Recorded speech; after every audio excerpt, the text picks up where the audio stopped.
हर रोज एक नई कहानी देखने के लिए चैनल को सब्सक्राइब करें और बेल आइकन दबाना ना भूलें।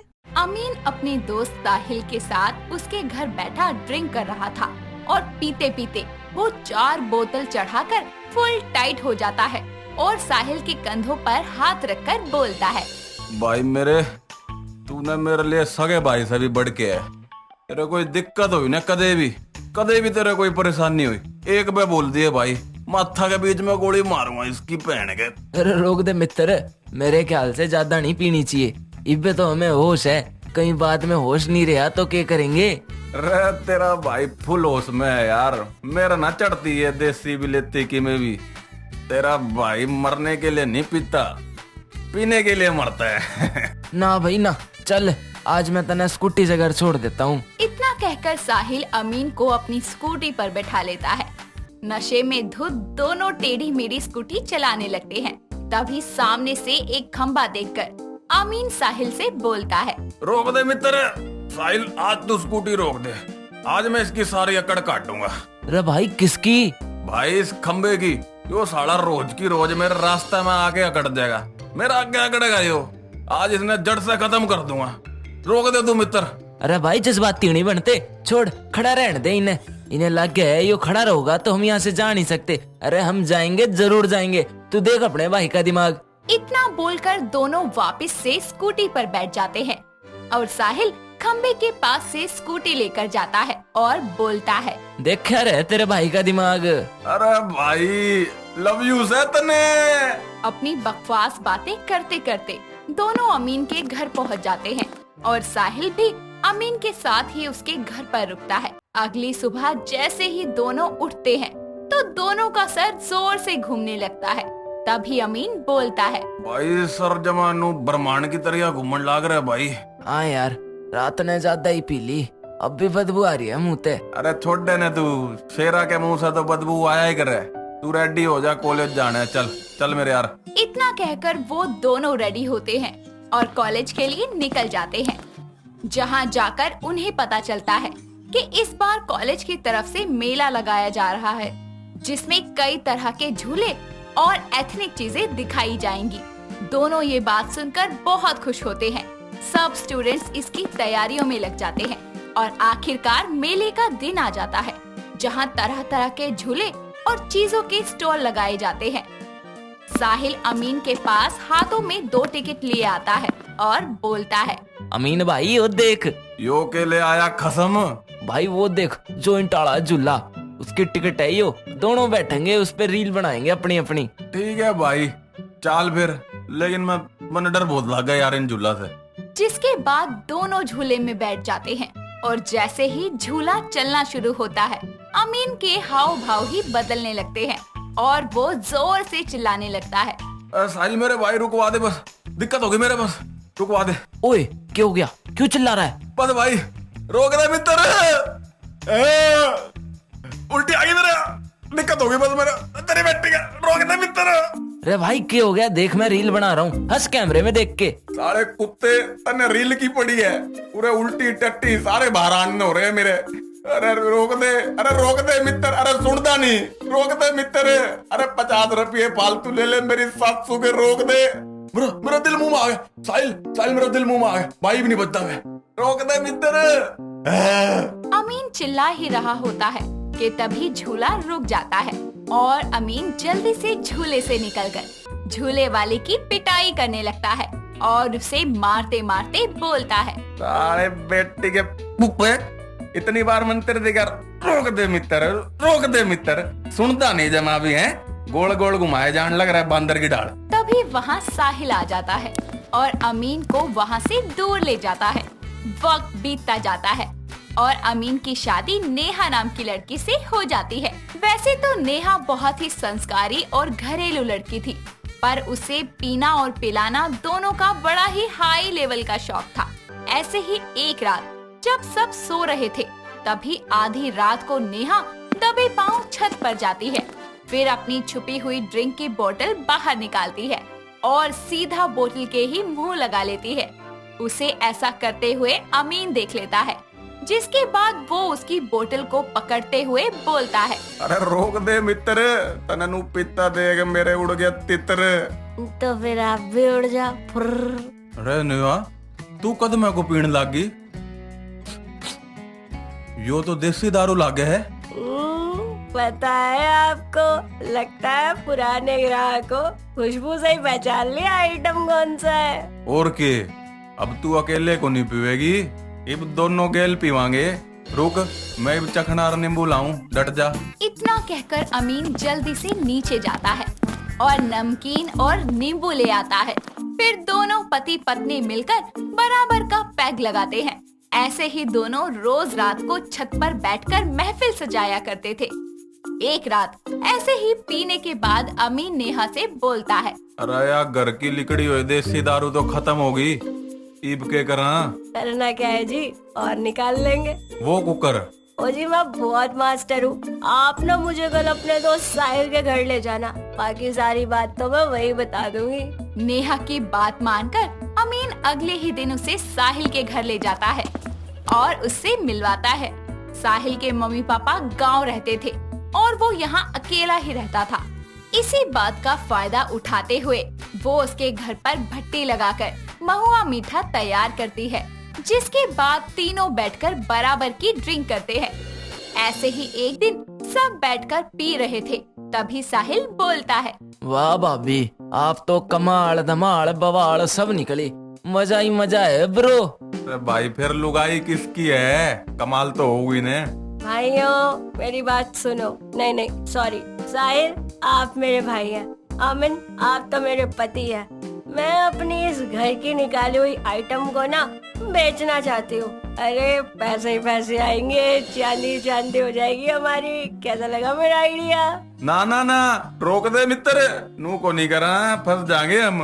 फिर उसके बाद जेल में चक्की पीसिंग पीसिंग पीसिंग। अरे भाई, कुछ ना होता, वैसे भी देश में भ्रष्टाचार रायते की तरह फैला हुआ है। उसमें एक दो चम्मच दही हम भी डाल देंगे, कुछ थोड़ी हो जाएगा। हाँ जी पतिदेव, सही कह रहे हैं साहिल भाई। अरे कम ने ये काम करना ही करना चाहिए। अरे बहुत पैसा आएगा हमारे पास। अरे साहिल जी, आप इन्हें छोड़ो, इनकी तरफ से हाय, मैं आपका साथ देने के लिए बिल्कुल तैयार हूँ। ना ना, रोक दे मित्र, यो काम गणे गलत से, मैं ना हूँ इसमें तारगेल। अरे बाकी सारा काम हम खुद कर लेंगे, आप बस नोट गिनना। ऐसे ही वक्त बीतता जाता है। साहिल और नेहा मिलकर दोनों अपने घर की बनाई हुई आइटम बेचकर बहुत खुश थे और पैसे कमाने लगे थे। यहाँ साहिल और नेहा इस काम से बहुत खुश थे, तो वहीं अमीन के दिल में पुलिस के हाथों पकड़े जाने का और जुर्माना भरने का डर बैठा हुआ था। ऐसे ही वक्त बीतता जाता है और नेहा साहिल का ये आइटम का व्यापार तेजी से बढ़ने लगता है। अब रोज शाम को साहिल के घर के बाहर आइटम खरीदने वालों का मेला लगा करता था और उसकी डिमांड भी अब बढ़ने लगी थी। एक दिन साहिल नेहा से बोलता है। भाभी, अपना काम तो सही चल गया, लगता है अब तो कोई काम करने की जरूरत भी ना है।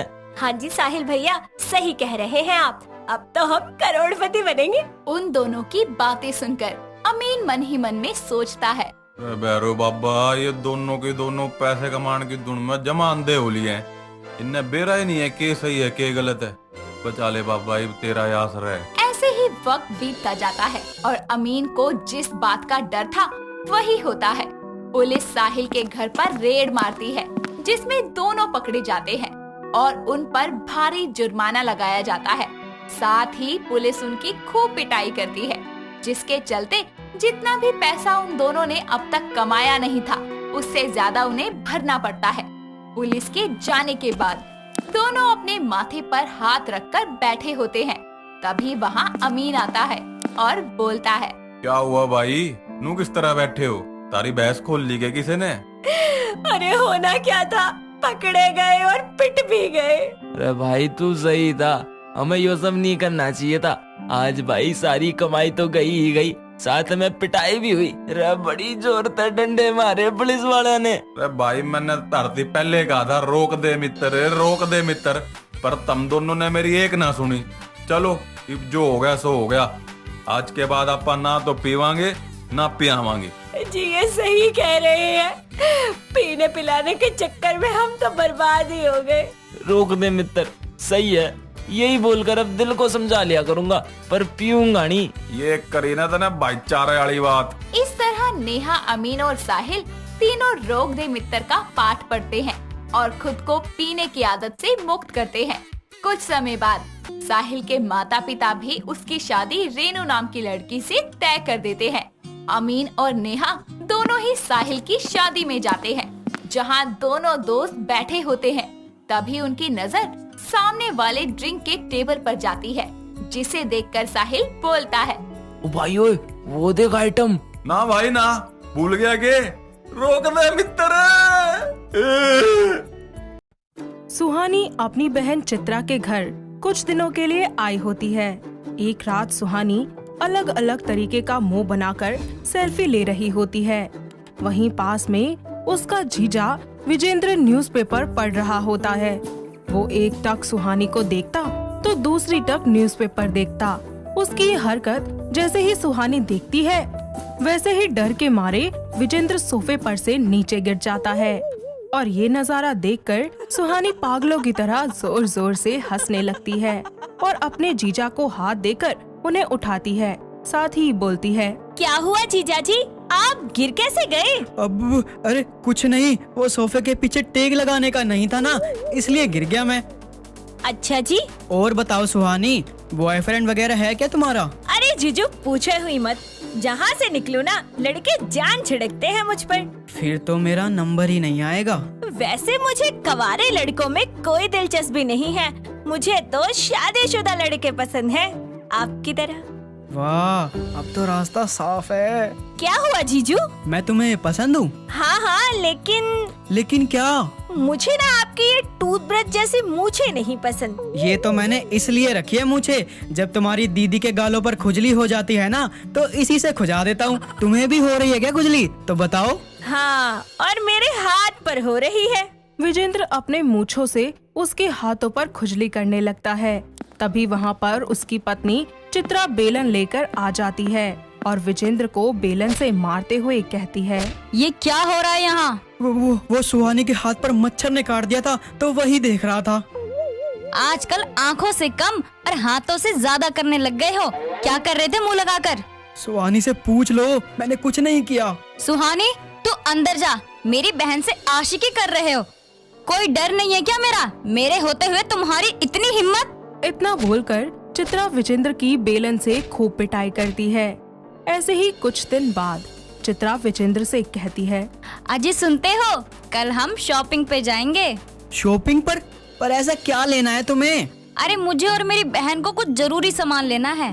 तभी वहाँ सुहानी आ जाती है और शॉपिंग की बात सुनकर बोलती है, अरे जीजू, हमें अपना क्रेडिट कार्ड दो ना, मुझे और दीदी को शॉपिंग करने जाना है। मैं भी चलूंगा साथ में। जीजू, आप अपना ये डेयरी मिल्क जैसा मुंह लेकर कहाँ जाओगे? घर पे रहो ना।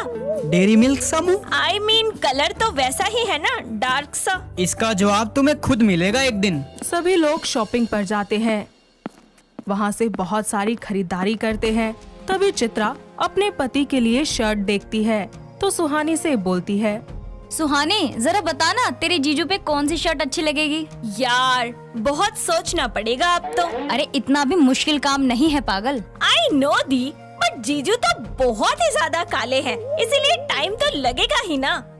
ओ मैडम, तेरा ना बहुत हुआ, जब देखो तब रंग के लिए उनको बोलती रहती है। मैं सोचती थी कि चलो जीजा साली का रिश्ता है, इसीलिए मजाक चलता रहता है, मगर अब तो हद ही हो गई। अरे दीदी, इसमें बुरा मानने वाली क्या बात है? काले से शादी की है तो सुनना तो पड़ेगा ना। एक बात ध्यान से सुन ले, मैं उनसे बहुत प्यार करती हूँ, और जब हमें किसी से सच्चा प्यार हो जाता है ना, तो हम उसका रंग रूप नहीं देखते। और इस बात में सच्चाई है, जब तुझे किसी से सच में प्यार हो जाएगा, तब तू उसे वैसे ही पसंद करेगी जैसा वो है। मुझे काले इंसान से कभी प्यार नहीं हो सकता। दोनों बहनें रंग को लेकर बहस करने लगती हैं। ऐसे ही कुछ दिन बाद सुहानी के फोन पर एक कॉल आती है, अर्जुन नाम के लड़के की। वो उससे कहता है, हेलो मैम, मैं अर्जुन बोल रहा हूँ। क्या आप बता सकती हैं कि ये नंबर विकी के घर लगा है? वाह, क्या आवाज है! सुनते ही ऐसा लग रहा है जैसे कानों में मिश्री सी घुल गई हो। हाय, आवाज इतनी अच्छी है, इसकी पर्सनैलिटी कितनी अच्छी होगी। झट से मेरी आंखों के सामने आ जाए। हेलो मैम, सुनाई नहीं दे रहा है क्या आपको? अब क्यों पूछ रहे हो वैसे? विक्की मेरा दोस्त है, उसने नया नंबर लिया है और वो वाला मैंने सेव नहीं किया था। ये नंबर बिल्कुल वैसा ही लग रहा था तो मैंने फोन मिला दिया। जी नहीं, यहाँ कोई विकी नाम का बंदा नहीं है, लेकिन हाँ, आपकी आवाज बहुत अच्छी है। अच्छा जी। सुहानी को अर्जुन की आवाज और उससे बातें करना बेहद अच्छा लगता था। वो जब मर्जी तब उसको फोन करके उससे बातें किया करती थी। धीरे धीरे दोनों एक दूसरे को बिना देखे ही एक दूसरे से प्यार कर बैठते हैं। ऐसे ही एक दिन सुहानी अर्जुन से कहती है, अर्जुन, हम दोनों एक दूसरे से प्यार करते हैं और वो भी इतना ज्यादा, लेकिन अभी तक हम दोनों ने एक दूसरे को देखा नहीं है। यार मुझे माफ करना, मैं तुमसे नहीं मिल सकता। क्यों अर्जुन? क्या पता मुझे देखने के बाद तुम्हारा प्यार कम हो जाए मेरे लिए, इसलिए ऐसे ही ठीक है। नहीं अर्जुन, ऐसा नहीं है, मैं तुम्हें बहुत प्यार करती हूँ, प्लीज। सच में? हाँ। अर्जुन और सुहानी एक दूसरे से मिलते हैं तो अर्जुन को देखकर सुहानी हैरान हो जाती है, क्योंकि अर्जुन उसके जीजू विजेंद्र से भी ज्यादा काले थे। सुहानी के पास जब वो आता है तो बोलता है, हाय सुहानी, कैसी हो तुम? तुम हो अर्जुन? हाँ मैं हूँ। क्यों, कोई शक है क्या? तो चैट दिखाऊं फोन में? अरे तुम तो भरपूर काले हो। तुम्हारी आवाज से तो लगता था कि तुम बहुत ही ज्यादा हैंडसम हो, लेकिन यहाँ तो सब उल्टा हो गया। ये कैसी बातें कर रही हो तुम? तुम तो मुझसे प्यार करती हो ना, फिर ये सब क्यों कह रही हो? अरे खुद को देखो और मुझे देखो, मेरे साथ तो तुम ऐसे लगोगे जैसे दूध में मक्खी पड़ गई हो। हटो दूर यहाँ से, और आज के बाद मुझे कभी कॉल मैसेज मत करना। इतना कहकर सुहानी गुस्से से तिलमिलाती हुई वहाँ से चली जाती है। कुछ दिन बीत जाते हैं और सुहानी को अर्जुन के बिना कुछ अच्छा नहीं लगता और उसे अपनी गलती का एहसास हो जाता है, जिसके बाद वो फिर से उसे मिलने के लिए बुलाती है, साथ ही उससे माफी मांगती है और फिर उसे सबसे मिलवाने के लिए अपने साथ अपने घर ले जाती है, जहाँ उसे देखकर चित्रा बोलती है, हे भगवान, ये तो तेरे जीजू से भी ज्यादा काला है। अब तू कैसे रहेगी इस अंधेरे के साथ? हाँ साली साहिबा, आप तो कहती थी कि पूरा शहर जान छिड़कता है आप पर, तो अब क्या हुआ? यही मिले थे ना आपको, बताइए। इनके आगे तो हम भी गोरे लग रहे हैं। जीजू मुझे माफ कर दीजिए, मैंने हमेशा ही आपका मजाक बनाया, मगर सच में आज मुझे एहसास हो गया कि इंसान सच्चा और अच्छा होना चाहिए, बाहरी खूबसूरती में कुछ नहीं रखा। चलो अच्छी बात है कि तुझे समझ आ गई, लेकिन ये जरूरी नहीं है कि हम उससे प्यार करते हैं इसीलिए हम उसका मजाक नहीं बनाएंगे, बल्कि कोई अनजान भी होगा ना काला, तो हमें उसका मजाक नहीं बनाना चाहिए। बहुत हो गया ये सब, अब तो खुशियों का माहौल है। हमारी साली जी की शादी करवाएंगे बड़ी धूमधाम से। ऐसे ही कुछ दिनों के बाद विजेंद्र सुहानी की शादी के लिए एक बहुत ही बड़ा होटल बुक करता है और शादी वाले दिन सुहानी बहुत ही सुंदर सा लहंगा पहनकर आती है और अर्जुन सुहानी का फोटोशूट होता है। बड़ी ही धूमधाम से उनकी शादी संपन्न हो जाती है। ऐसे ही शादी के बाद सुहानी मार्केट जा रही होती है, जहाँ कुछ लड़कियाँ एक काली लड़की का मजाक बना रही होती है कि तभी सुहानी उनसे बोलती है, अगर इस बहन की जगह तुम्हारी मम्मी या तुम्हारी बहन का कलर काला होता तब भी तुम उसका ऐसे ही मजाक बनाती। तुम कौन हो और तुम्हारा हमारे बीच में बोलने का क्या मतलब? मैं भी तुम्हारे जैसी ही थी, लेकिन एक दिन मेरी भी सोच बदल गई। अरे रंग का मजाक बनाने वाले दुनिया में बहुत है, अगर कदर ही करनी है तो इंसान के गुणों की करो। बाहरी सुंदरता में कभी कुछ नहीं होता, इंसान अंदर से सुंदर होना चाहिए। वहाँ खड़ी सभी लड़कियाँ सुहानी और उस काली लड़की से माफी मांगती है और सुहानी वापस अपने घर लौट जाती है। इस तरह उसके दिल से हमेशा के लिए भेदभाव की भावना खत्म हो जाती है। दोस्तों, अगर आपको ये कहानी पसंद आई तो इसे लाइक करें, शेयर करें और कमेंट करके बताएं कि कहानी में आपको सबसे अच्छा क्या लगा।